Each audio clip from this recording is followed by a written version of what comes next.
Tonight, I want to take you on a story. A story set in America, in a city that could be any city, where streets curve predictably, traffic lights blink patiently in their routine rhythm, and the hum of everyday life floats quietly above the sidewalks. The story begins on a Tuesday evening, ordinary in every way, yet about to take a turn that would forever alter one woman's life. It begins in a place so familiar, so ordinary, that few would suspect it could be the stage for something extraordinary.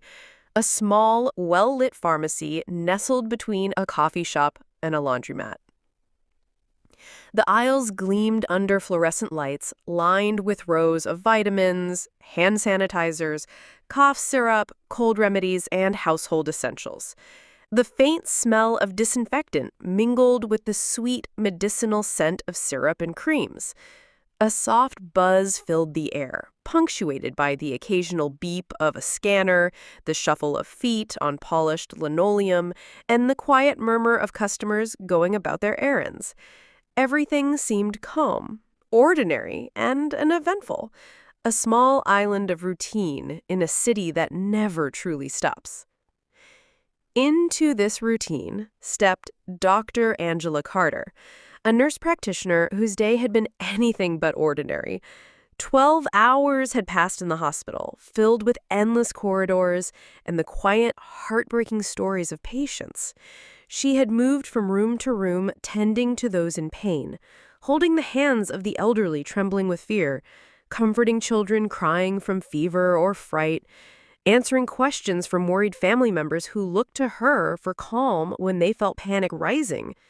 She had stitched wounds, administered medications, monitored vital signs, and offered soft words to the dying and their loved ones. Her hands had worked tirelessly, her heart absorbing fragments of fear and hope, her mind calculating the care each patient required.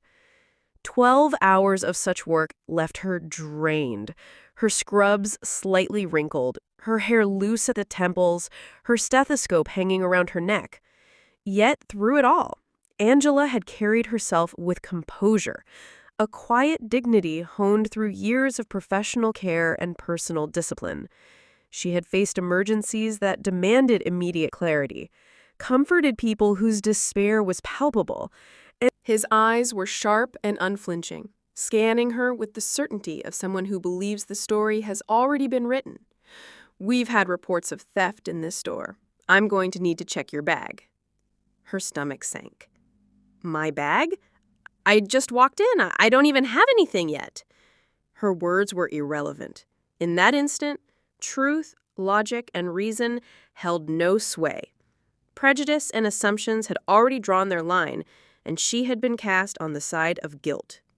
Bystanders froze. Phones rose, capturing the scene from every angle. A soft murmur spread across the store. "Why her? She's just a nurse. What is happening?" The second officer shifted uneasily, glancing around, but remained silent. Angela felt the weight of eyes on her. Strangers, staring, waiting, judging. Angela's voice stayed calm. "Officer, I am a nurse. I just finished a 12-hour shift. You're making a mistake." But in his mind, this was not a mistake. It was power. And tonight, he thought, he had found someone he could control, someone who would bend under authority. The officer reached for her arm. Gasps filled the aisle. Angela felt humiliation sweep over her, sharp and suffocating. Her wrists were locked in cold metal handcuffs. "You're under investigation for shoplifting," he barked. Shoplifting! A crime she had never committed, a crime that was rooted not in evidence, but in the assumptions and biases carried silently through society. And yet, even in that terrifying moment, Angela's mind remained sharp. She had faced adversity before, in smaller ways, in subtle forms, in quiet dismissals. She knew the value of composure, the power of observing, the importance of patience. She cataloged everything: the layout of the store, positions of bystanders, the movements of the officers, the tone of each voice.